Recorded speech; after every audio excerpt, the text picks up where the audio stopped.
Looking from afar, Egypt may seem to many as a country deeply divided between two entrenched political camps, with no political forces in between.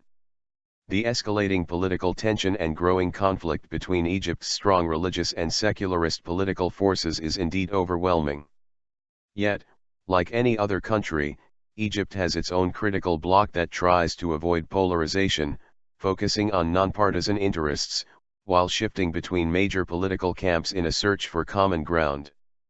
And, in a deeply divided country such as Egypt, staying politically neutral can be both difficult and costly.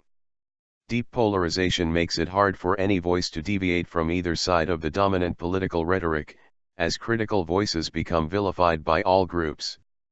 Egypt's moderates.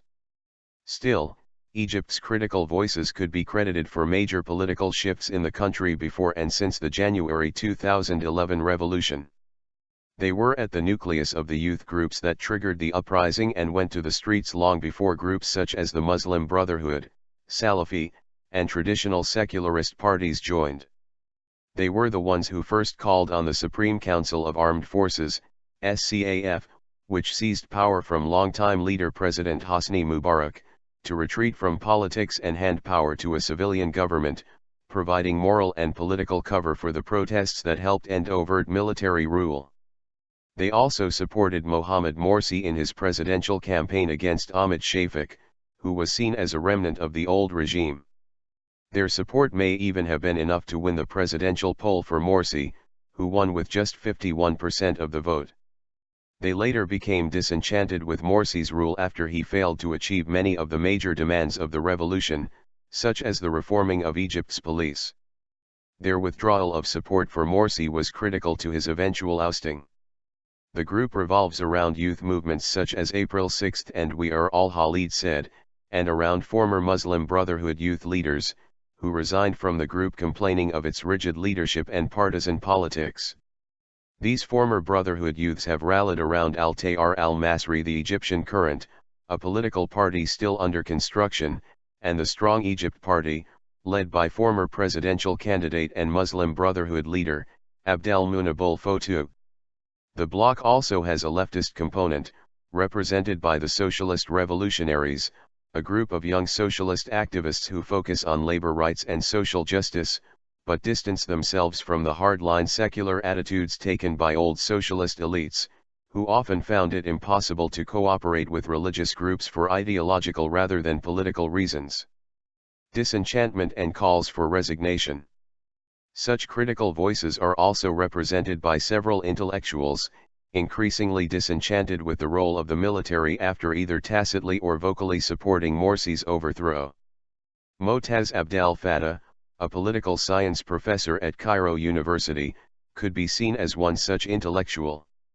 He worked as an advisor to the first prime minister after the revolution and was a member of the committee that wrote Egypt's 2012 constitution. His independent voice won him both praise and criticism. But his lambasting of Morsi in recent months has put him firmly in the firing line of the religious camp. Still, he wrote on July 28 in El Watan, warning of a new revolutionary wave. The June 30 revolution cannot go back on the goals of the January 25 revolution, including criminalizing the police state, holding those politically corrupt accountable, rejecting the misuse of authority and power, and respecting basic human rights and freedoms, he wrote. If we don't see before us strict commitment to the goals of the January 25 revolution, we will most probably witness a new revolutionary wave against the outcome of the June 30 revolution. The deaths of pro-Morsi protesters in Cairo on Friday night may have played a role in turning the tide of opinion in favor of the growing disenchantment with the interim administration. The killings brought wide-ranging condemnation and raised concerns about the direction of the country's new leadership, forcing some of its defenders to rethink their positions.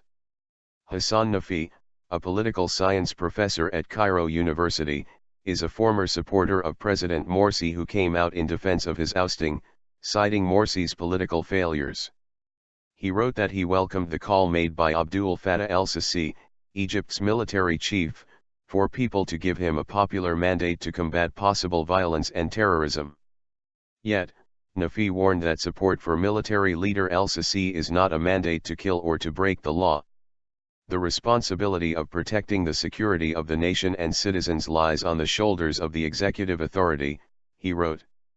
When a large number of deaths takes place in political violence, as has happened, it is natural to consider it clear evidence of the failure of the government to fulfill its most important job. Bel al-Fadl, a political commentator known for his criticism of the Muslim Brotherhood, has called on General Abdel Fattah el-Sisi to resign, along with interim President Adli Mansour and Prime Minister Hazem Beblawi, over the killing of protesters. Whoever is in the seats of power should resign or courageously face his responsibilities and refer those responsible for the massacre to justice, regardless of who they are, he wrote. Everyone should know that if he is lax in doing that, he will not escape justice, no matter what his position is, once the balance of power turns against him, as it turned against those who thought they were shielded from punishment. Distortion and dehumanization. Yet the deadly events of Friday and Saturday may not be the only reason behind growing criticism of the interim administration. Amr Hamzi, a leading member of the National Salvation Front, Egypt's main secular opposition group, has been complaining of exclusivist fascism and dehumanization of the Muslim Brotherhood and their religious allies and militarization of Egyptians' collective imagination. He fears an influential group within the anti-Muslim Brotherhood camp has gone too far in its campaign against the Brotherhood. Over the past few weeks, they have demonized and cursed any voice that demanded to hold accountable those who shed blood and engaged in corruption and authoritarianism, he wrote. Such people should face a transitional justice mechanism that would not differentiate between members of Mubarak's regime, Egypt's military, Morsi's administration or those of the current interim leadership, he said. The voices demanding accountability, transitional justice, and reconciliation have been distorted and portrayed as Muslim Brotherhood sleeper cells, and as suspicious groups who are agents of an American project working against the national interest. Hamza wrote. Other analysts have also complained that the interim government seems too partisan and weak, fearing the powerful military is still pulling the strings behind the scenes. We have a prime minister who seems to be too focused on protocol, wrote political science professor Ahmed Abd Rabur. He delegated his authorities and powers to 3 deputies at the same time, a deputy for economic affairs, another for political matters, and a third for defense and national security issues. But, the third man is the one who carved the current path. He manages a powerful institution, the military, owned by the people, but that has wide economic independence and controls, in reality, the country's destiny, as its men are spread all over Egypt. New movement. In response, some activists have been organizing people on the ground around a new movement, neither aligned with the Muslim Brotherhood nor with the interim administration. They named it the Third Square. A flyer used by the group to call for protest states that Egyptian people are not and will not be one bloc. Egyptian people are diverse, pluralistic, and include different and contradicting groups. The Third Square is against excluding any bloc in favor of others for any reason.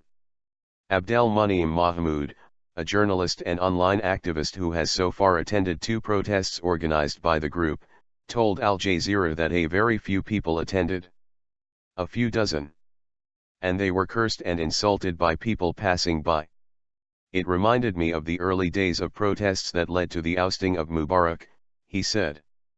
We were a very small minority belittled by the people, and we are back to the same situation again.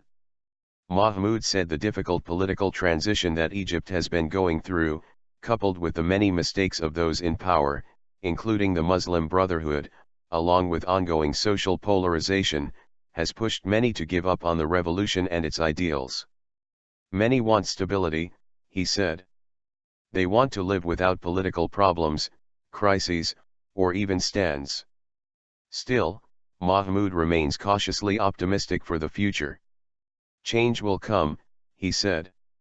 Revolutions are like snowballs.